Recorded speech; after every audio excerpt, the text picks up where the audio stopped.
¿Qué tal amigos? Bienvenidos a Flaps Mental Faps número uno. Me refiero al episodio uno. El anterior fue el cero, fue un piloto, fue una prueba y espero ya empezar a hacer esto más continuamente.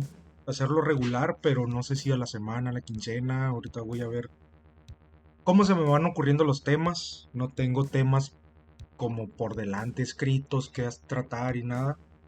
Y bueno, este primer episodio me parece que coincide con lo que he venido pensando los últimos días y es precisamente el tema del origen, ¿no? Creo que es algo que la mayoría nos preguntamos, derivado en parte por lo que pasa alrededor, ¿no?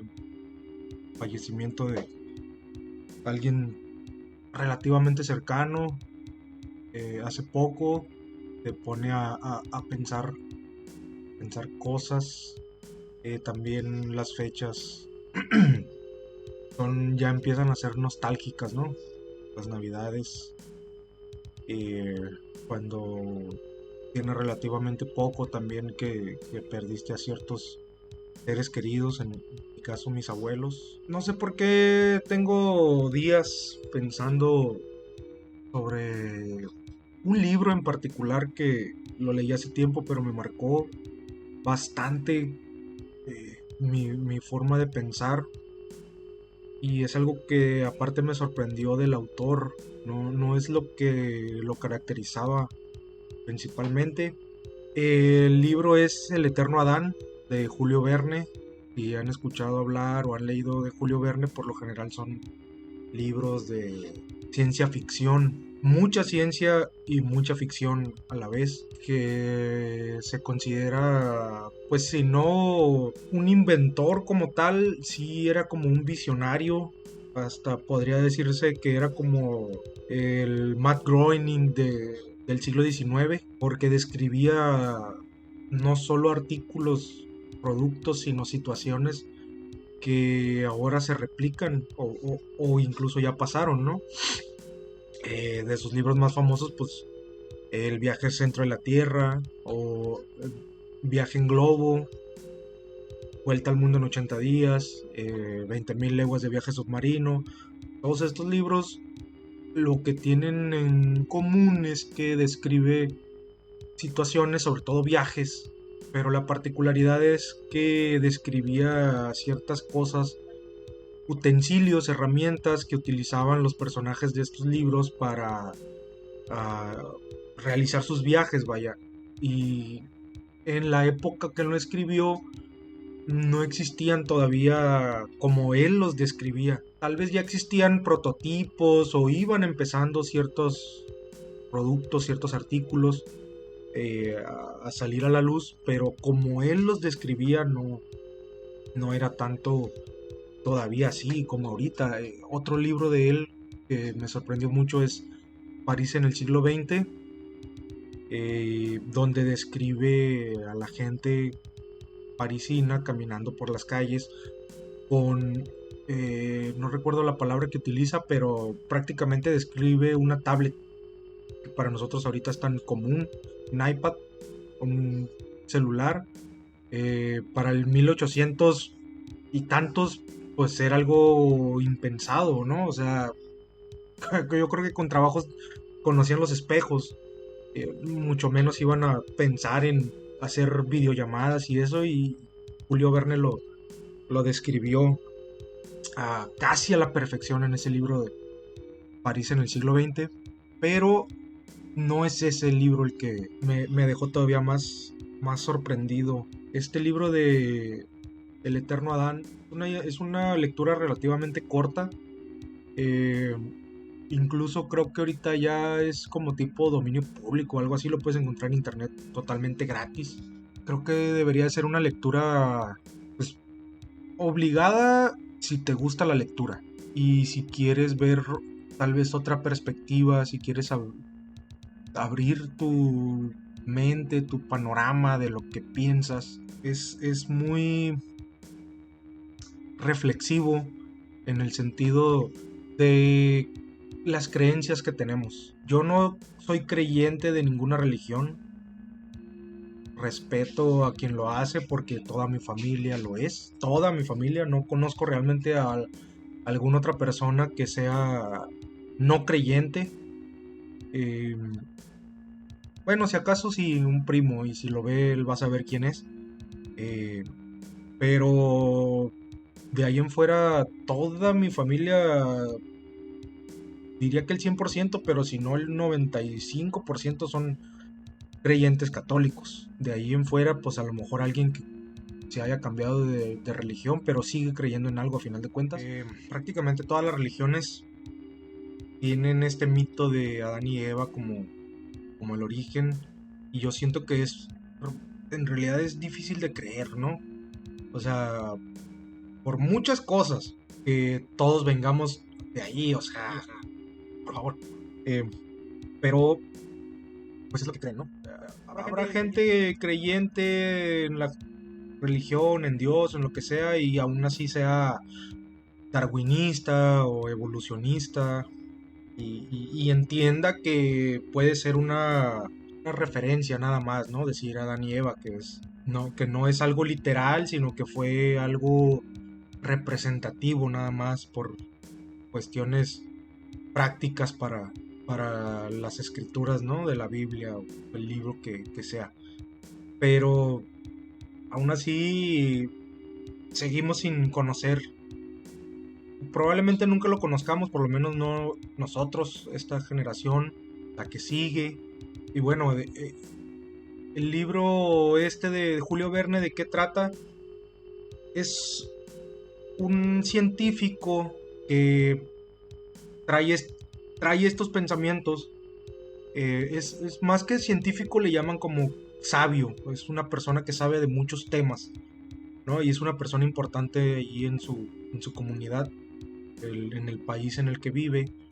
Y tiene este problema de siempre estar pensando las cosas.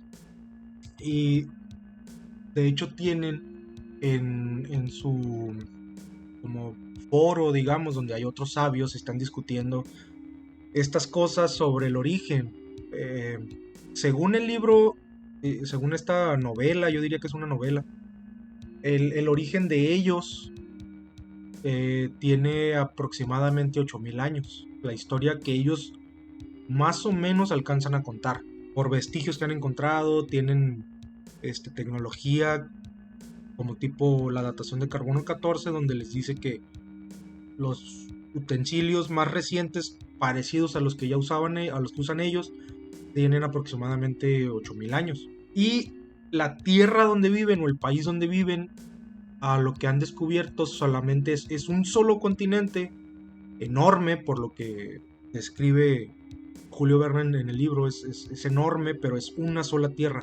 Todo está rodeado de agua y no han encontrado más tierra ni población fuera de ese supercontinente en el que se desarrolla la historia. ¿Qué pasa? Este personaje está en su casa, en su jardín, están haciendo una excavación para una construcción, y de pronto se encuentra eh, en uno de los hoyos de la excavación un algo metálico. No lo describe, no dice qué es, pero como lo describe es como un cofre. Pero según dice el libro, es un metal que esta persona no conoce. Cuando lo abre se encuentra adentro del cofre eh, hojas de papel, pero es un material que desconoce esta persona y tiene escrituras que no conoce. Entonces pasa años tratando de descifrar lo que dicen estas hojas, estas escrituras, como no se da por vencido, y cuando por fin lo logra, muchísimos años después lo logra, eh, cambia el libro a un tipo diario, ¿no? De ser como una novela descriptiva, como lo es normalmente las historias de Julio Verne, pasa a ser un tipo diario con fechas. Y la primera fecha que viene dice 24 de mayo del 2 y tiene puntitos, o sea, da a entender que es como el año 2000 y algo. Recordemos que Julio Verne escribió esto finales del 1800. Entonces prácticamente fue más de 100 años antes de que realmente llegara el año 2000. Lo que describe es algo que a mí me impactó de sobremanera, porque dice que esta persona, ahora sí que la persona que escribió el diario, vivía en el Rosario, acá en Baja California, México, y vivía en una parte muy alta. Tenía una hacienda, era hacendado, tenía una hacienda y arriba, en lo más alto de uno de las montañas de la zona, y habla precisamente, describe esa noche del 24 de mayo, estaba en casa con otras personas, tenían una cena, eh, y estaban discutiendo, eran pues, personas ilustres de la época, dice ahí, discutiendo precisamente sobre Adán y Eva.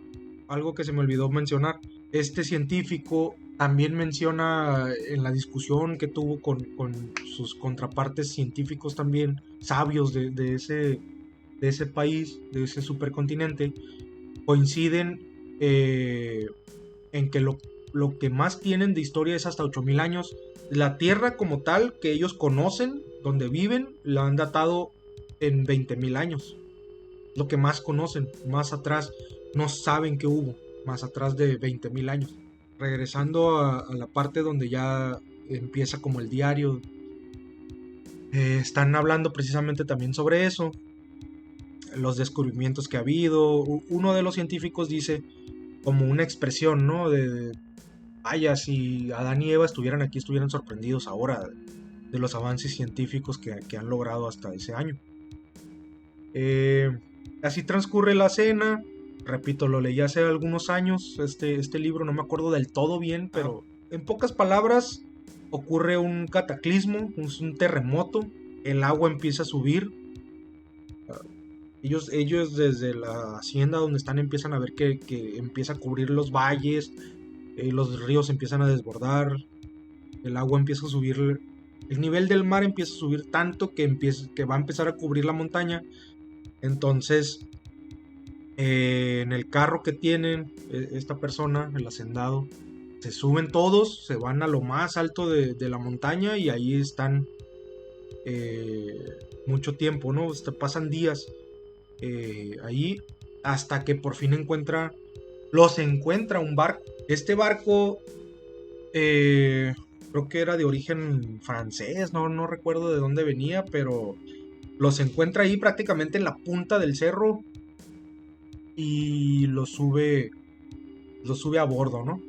Ya empiezan a platicar con el capitán del barco y les empieza a explicar que ellos ya estaban en alta mar cuando vieron que empezó a subir el nivel del mar, y en el puerto al que estaban cerca desapareció por completo.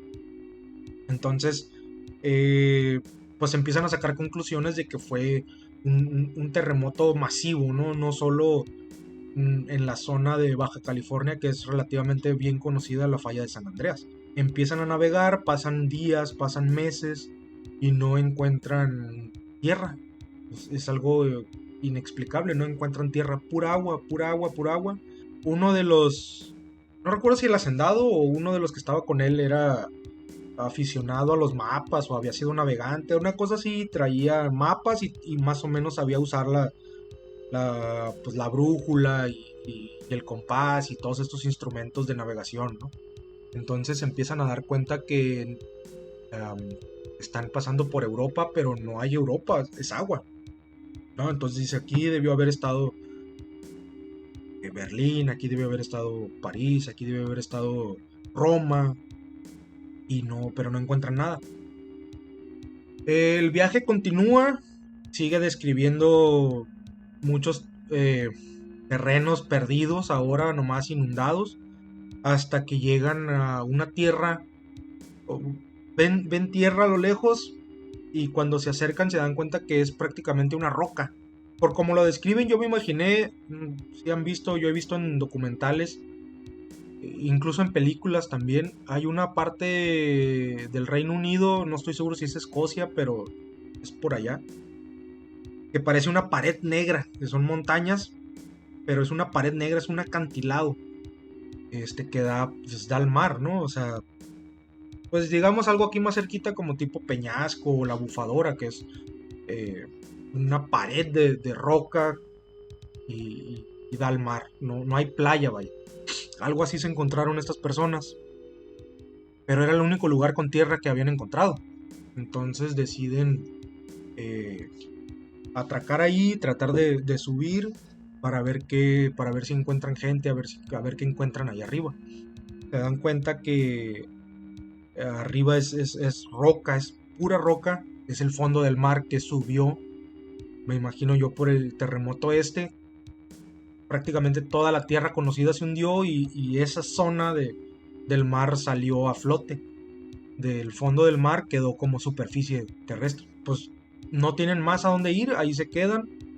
Empiezan a tratar de hacer la tierra fértil, porque repito, era pura roca, y empiezan entonces a utilizar cosas que traían ahí como cueros, empiezan a echarle agua, utilizar cueros, algunas plantas que llevaban y a tratar de hacer pues que la piedra de algún modo se haga tierra y sea fértil para poder empezar a cosechar, a plantar y a cosechar alimentos, ¿no? Eh, el hacendado era una persona muy dada a la lectura, a la escritura. Entonces él trata de que no se pierdan esos conocimientos y a escribir. Por eso escribe ese diario y trata de escribir todos sus conocimientos como digamos que si estoy escribiendo una enciclopedia. Pero ahora sí que de lo que se acuerda, ¿no? Entonces empieza a hacer eso y había más gente, o como les dije, había más gente ahí en la casa, y entre ellos había mujeres también, ¿no? El hacendado tenía un hijo y tenía una hija adoptada de una pareja de amigos de él que había fallecido y él la había adoptado por el cariño que le tenía a esa pareja. Entonces, eh, ellos, ya estando en esa tierra despoblada, pues, prácticamente son los primeros pobladores, se juntan, se hacen pareja, eh, tienen sus propios hijos, y aquí viene, se podría decir que son el Adán y Eva de esa tierra. Sin embargo, había otras parejas, algunos empleados del hacendado, eh, el capataz, el chofer, eh, el mayordomo, tenían pareja, pues, hijos, ¿no? La gente que venía en el barco también, entonces no fueron los únicos, vaya, pero se podría decir que la correlación es esta, ¿no? El hijo del hacendado y la hija adoptiva prácticamente vienen siendo el Adán y Eva de esta nueva tierra que descubren. Eh, Pasa mucho tiempo, mucho tiempo, y empieza a ver, pues como en toda población empieza a haber divisiones, ¿no? Divisiones y se empieza a ir cada quien por su lado, a tal grado que cada quien se empiezan a formar tribus, ¿no? Vaya, empiezan a ser como nuestra historia. Eso es a lo que quiero llegar al final de cuentas. Regresando ahora con el sabio original, con el protagonista con el que empieza el libro. Ellos tienen este registro de 8000 años y han encontrado vestigios, han encontrado huesos, han encontrado utensilios, herramientas, armas, y así han podido datar los 8000 años. Y coinciden en que tiene esta particularidad. Lo dividen en 4 periodos, 3 ya pasaron, ahorita están ellos en el cuarto periodo de su historia, pero describen esto de las guerras y todo, ¿no? Antes de llegar al cuarto periodo, durante el tercer periodo hubo una guerra muy grande, se formaron 3 grandes clanes que se dividieron la tierra, el supercontinente este, era prácticamente el norte, el centro y el sur, y al final de cuentas el del centro dominó al norte y al sur, y se formó este imperio, el que le llaman, ¿no? El detalle es que han empezado a encontrar vestigios de 40.000 años, herramientas, restos humanos, huesos, utensilios, vestigios de agricultura, vestigios de animales de pastoreo, por debajo de la capa más vieja que ellos conocían, que era de 20.000 años, y lo han datado en 40.000 años. Entonces este sabio científico se empieza a plantear qué es lo que realmente sabe, ¿no? Qué es lo que realmente conocen de su historia. Y aquí es lo que se me hace tan interesante, porque nosotros estamos prácticamente en lo mismo, ¿no? No sabemos realmente de dónde venimos. La historia más o menos que conocemos coincide de cierto modo con lo descrito con Julio Verne, y bueno, eso tiene sentido, es algo histórico que probablemente él conocía, pero más o menos los indicios de una cultura establecida aquí en la actualidad datan de hace 8 o 10 mil años. Sin embargo, se han encontrado algunos otros vestigios que pudieran datarse de 12 o 15 mil años hasta 20 mil años, lo cual creo que cambiaría por completo la historia. O sea, si se llega a confirmar que sí son 20.000 años, estamos hablando de más del doble de lo que se pensaba de una cultura, una civilización, pues, inteligente, vaya, por decirlo de algún modo. Y luego te da para pensar estos temas, ¿no? Como hay mucha gente que cree, por ejemplo, regresando a la cuestión de la religión, que creen en Dios como tal y en Jesucristo.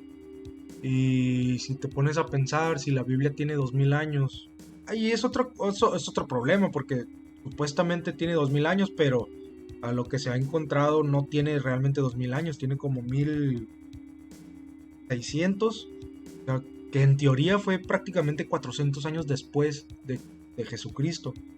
Sin embargo, hay un Antiguo Testamento que tiene más tiempo, probablemente sí tenga los 2000 años o más. Pero sabemos que ahí no inició la historia, porque antes de Jesucristo, aunque empecemos a contar de allá para acá, pues estamos en el año 2023. Pero sabemos que antes de eso hubo otras civilizaciones muy conocidas por todos, aceptamos que existieron, ¿no? Los griegos, los romanos, los egipcios, los sumerios y muchas otras tribus más antiguas, ¿no? Y más antiguas todavía si aceptamos el origen evolutivo y decimos que el origen del hombre como tal, como lo conocemos ahora, viene desde África. Pues tiene mucho más de esas civilizaciones y podría coincidir con los 20.000 años que algunos estudiosos del tema plantean, ¿no? Relacionado con eso, creo que no deberíamos de descartar ciertas posibilidades, ¿no?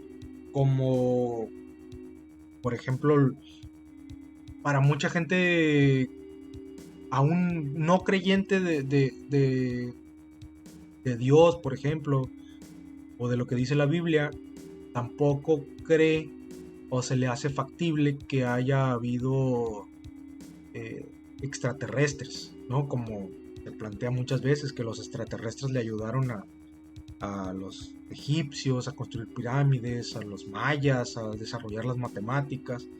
Yo no lo descarto, yo no lo descarto. No hay evidencia, claramente no hay evidencia, pero creo que tampoco hay todavía de cómo realmente construyeron las pirámides. El argumento de la mayoría de las personas que no cree que los aliens o extraterrestres le ayudaron a los egipcios es porque si decimos eso estamos descartando la capacidad intelectual de los egipcios o de los mayas. Sin embargo, creo yo que no se han encontrado herramientas, indicios, vestigios de cómo realmente construyeron las pirámides. Pues hay teorías, como lo es la de los aliens, es una teoría. Entonces no la descartaría nomás porque sí. Otra teoría que me gusta mucho es la de los viajeros del tiempo, que están excelentemente bien representada en la película de Interestelar, cuando el astronauta, el papá de la niña, La niña que supuestamente tiene un fantasma en el cuarto, al final pues te explican que no es un fantasma, ¿no? Es el papá que trascendió la cuarta dimensión y está atrapado, por decirlo así, no puede entrar a nuestro mundo en 3 dimensiones. Pero a través de los libros que están en el estante ahí, puede comunicarse con ella. Eso también es algo fascinante, ¿no? Es una teoría que creo yo podría ser válida. Todo esto creo que tiene que ver con esta necesidad de buscar el origen, de comprender de dónde venimos y qué estamos haciendo, a qué venimos, porque yo creo que nadie se quiere ir con las manos vacías, ¿no? Y no me refiero a material, con las manos vacías de decir yo hice algo, trascendí el tiempo de algún modo, o tuve este conocimiento, me voy satisfecho con el conocimiento que adquirí, con las respuestas que pude responderme, y creo que da mucho, da para mucho. Este tema da para mucho, da para miles de cosas, pero a final de cuentas creo que tendríamos que ser autorreflexivos. Y nada, pues les recomiendo el libro, léanlo, léanlo. El Eterno Adán, también lean eh, París en el siglo XX, lean todo Julio Verne, es excelente, es de mis autores favoritos. Su narrativa descriptiva es impresionante, me encanta cómo describe las cosas a tal grado que te las puedes imaginar a veces sin que existan. Bueno, ahorita ya existen muchas cosas que él describió en su momento, pero te las puedes imaginar como él las describió. Es lo chingón de su escritura. Y estas dos obras, más novelas que ciencia ficción, son impresionantes y son para reflexionar. O sea, vuelvo al tema, de dónde venimos, ¿no? Prácticamente esto se plantea en este libro del Eterno Adán, porque o sea, pensábamos que la historia tiene 8000 años, libro obviamente, y resulta que estamos encontrando huesos, herramientas con 20, 30, 40 mil años más antiguos. Entonces te derrumba prácticamente todo el conocimiento, todas las creencias, y te replantea la historia. O sea, realmente qué fue lo que pasó, en dónde estamos, de dónde venimos y para dónde vamos. Es un tema que me apasiona. Siempre he tenido esa necesidad de saber el origen de las cosas y las situaciones, ¿no? Es algo muy curioso, pero siempre me pregunto, no sé, veo una pareja y no voy y les pregunto, pero pienso o me pongo a imaginar, por eso son mental faps, cómo esa pareja se conoció. A veces tú los ves y no tienen nada en común, ¿no? Pero tienen años juntos, tienen hijos, tienen todo. Cómo se conocieron, cómo llegaron ahí. Y no solo eso, o sea, de las cosas que más me gustan en los cómics, en los videojuegos, en ese tipo de cosas, que te expliquen los orígenes, los inicios de ciertos personajes o de todos los personajes. Yo sé que se lleva mucho tiempo, y sobre todo en televisión, en cine o en series es prácticamente imposible, ¿no? Pero siempre me ha gustado mucho eso, y cuando leí este libro fue para mí algo determinante. O sea, si ya venía yo pensando en cosas hasta de ateísmo, por así decirlo, que repito, yo no soy creyente de nada, cuando leí este libro me prácticamente le dio en el clavo a lo que yo venía pensando, ¿no? De cómo venimos de Adán y Eva. O sea, para mí es absurdo. Y nada, eso. Quiero empezar a hacer esto más regularmente, como dije al principio. Ojalá que les guste, que me apoyen. Déjenme ahí sus comentarios, déjenme su like si les gusta, y si no les gusta también, la manita abajo, no pasa nada. El chiste es que lo vean, que lo compartan, que reflexionemos. Y como dije en el otro, si lo vieron, y si no, lo repito aquí, trato de hablar de todos los temas, no tiene que ser algo muy rebuscado. No soy licenciado en nada, ni en psicología, ni en filosofía, ni nada. Me gustaría hacerlo, pero no lo soy. Simplemente me gusta pensar. Creo que es un bien y un mal que tengo. Me gusta pensar mucho. Me gusta analizar mucho, demasiado. No me quedo conforme a veces con ciertas cosas. Nada, se trata de difundir. No de difundir porque no soy científico, no puedo difundir yo nada, pero de alentar a que lean, de alentar a que piensen con sentido crítico, que piensen las cosas por sí mismos, que no se dejen llevar tanto por las demás personas. Claro, hay gente que te influye, pero también hay que tener el sentido de uno mismo, ¿no? De tener tu propio pensamiento, de ser tú mismo. Y nada, aquí le dejo. Espero próximamente verlos.